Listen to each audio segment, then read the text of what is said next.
So hello everyone, welcome once again to this channel. चलिए आज हम लोग डिस्कस करेंगे एनसीईआरटी के लाइन टू लाइन क्वेश्चन कैसे बन सकते हैं, फ्रेम कैसे हो सकते हैं।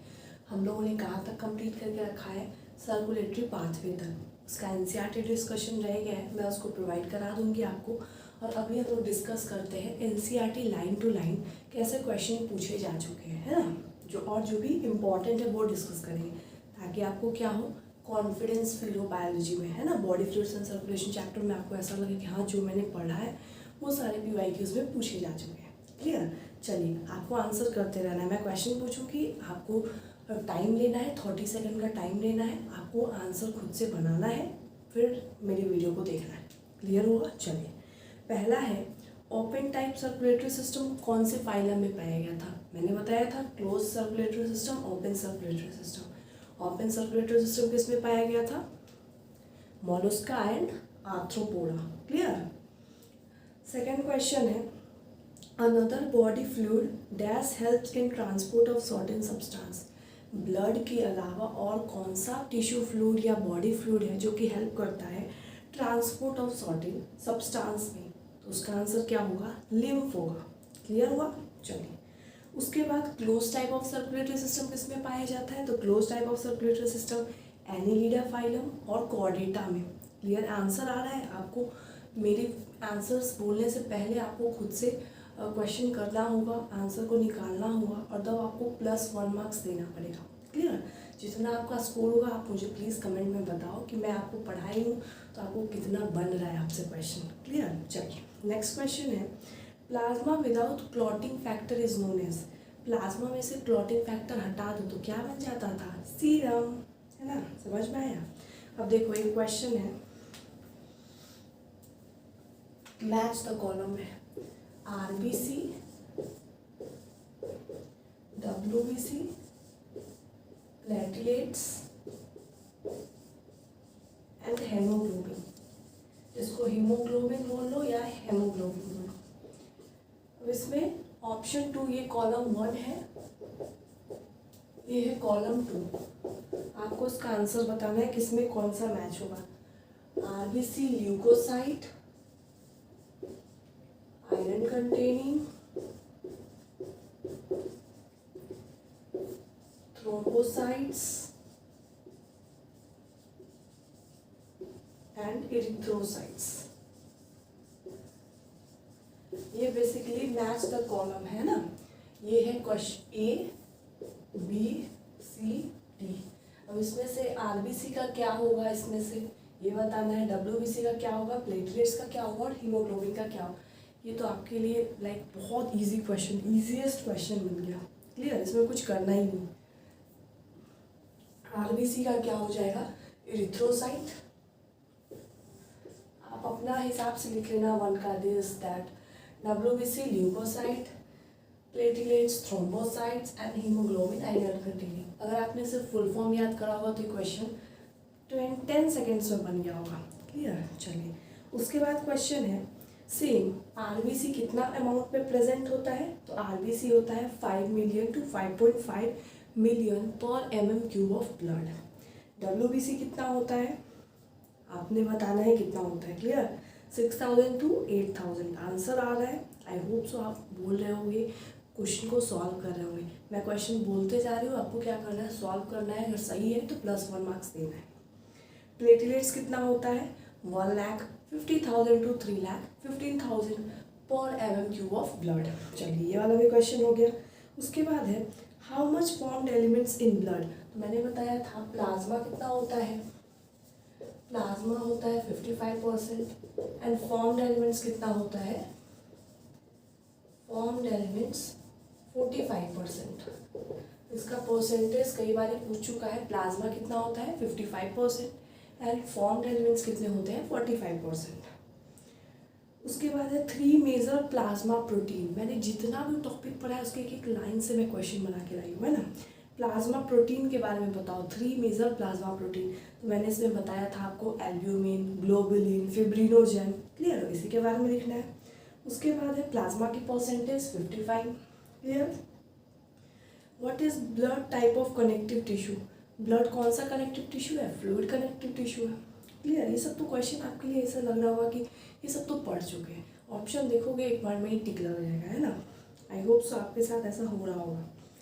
चलिए ये वाला कंप्लीट हुआ। हाँ, name the system in which blood pump by the heart is circulated through a close network of blood vessels. जहाँ पे एकदम पाइपलाइंस के थ्रू पूरे ब्लड की ट्रांसपोर्ट होती है बॉडी में, वो कौन से सिस्टम कहलाएगा? क्लोज कहलाएगा कि ओपन कहलाएगा? तो क्लोज वाला होगा। ओपन वाला क्या था? प्रिमिटिव वाला था। क्लोज वाला क्या है? जो एकदम ही ब्लड वेसल्स एकदम नेटवर्क में फ्लो करते हैं। क्लियर? आर्टरीज, वेन्स, कैपिलरी सब कुछ होती है। तो आपने अभी तक 13 क्वेश्चंस कर लिए हैं। आप मुझे अभी तक के स्कोर बताना कि आपको 13 में से कितना बना। क्लियर? अब हम लोग 14th नंबर पे आते हैं। 14th नंबर क्वेश्चन है, एक सेकेंड। 14th नंबर क्वेश्चन है life span of RBC. RBC की लाइफ स्पैन बताओ। आरबीसी की लाइफ स्पैन कितनी दी गई है एनसीईआरटी में? 120 डेज। क्वेश्चन नंबर 14 का आंसर क्या होगा? 120 डेज।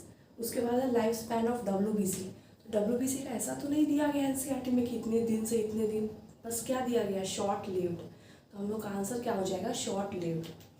15 क्वेश्चंस ऑलरेडी हो चुके हैं आपके एनसीईआरटी लाइन टू लाइन से। आई होप सो आपको पूरा रिवीजन में हेल्प कर रहा होगा। हम लोगों ने जितना पढ़ा है उसको एक बार में क्विक रिकैप हो जाता है। क्लियर? उसके बाद है spleen is also known as. Spleen को क्या बोलते हैं? तो आरबीसी का ग्रेवयार्ड। क्लियर? हम लोग ये तो पढ़े थे ना कि जहाँ भी आरबीसी का पूरा जो डिस्ट्रॉय हो जाता है, डेड होने लगता है, वॉर्न आउट आरबीसी क्या हो जाता है? स्प्लीन में आके डिस्ट्रॉय होकर आ जाता है, पड़ जाता है, graveyard of RBC. Clear? 16 question भी हो गए। उसके बाद है यूनिवर्सल डोनर। मैंने ब्लड ग्रुपिंग आपको अच्छे से पढ़ाई। यूनिवर्सल डोनर किसको बोलेंगे? ओ ग्रुप क्या है? यूनिवर्सल डोनर है। और यूनिवर्सल रेसिपिएंट क्या है? A B group. क्लियर हुआ दोनों? उसके बाद क्वेश्चन है in which animal the heart pumps out only deoxygenated blood. मैंने आपको कल के ही लेक्चर में बताया था फिशेस का हार्ट क्या होता है? वीनस हार्ट होता है। उसमें सिर्फ डीऑक्सीजनेटेड ब्लड ही पम्प्ड होते हैं। क्लियर? तो फिशेस इसका आंसर हो जाएगा।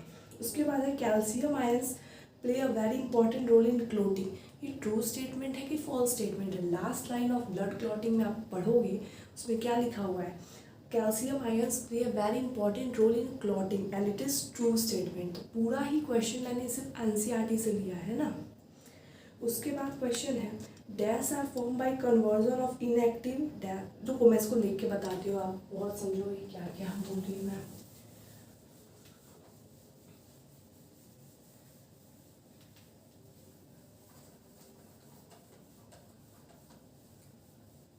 देखो क्वेश्चन है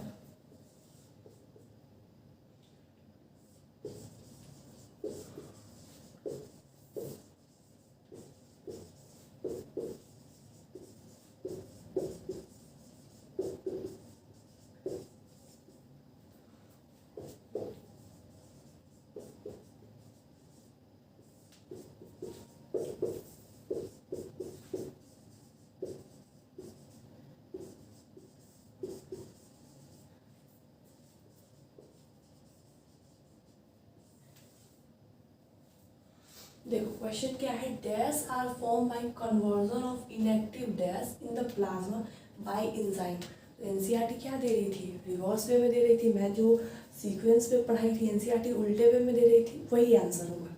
इसमें क्या है हम लोग लिखेंगे और dash are form by conversion inactive. तो यहाँ पे क्या हो जाएगा? फिब्रिन्स। फिब्रिन्स क्या था? थ्रेड लाइक स्ट्रक्चर था। जो क्लॉट पे हम लोग देखते हैं थ्रेड लाइक स्ट्रक्चर होता है, उसको क्या बोलते हैं? फिब्रिन्स। तो fibrins are formed by the conversion of inactive fibrinogens. Clear? Fibrinogens and enzymes कौन सा था? तो enzyme था thrombin. Clear? Question easy लगा? Question क्या है?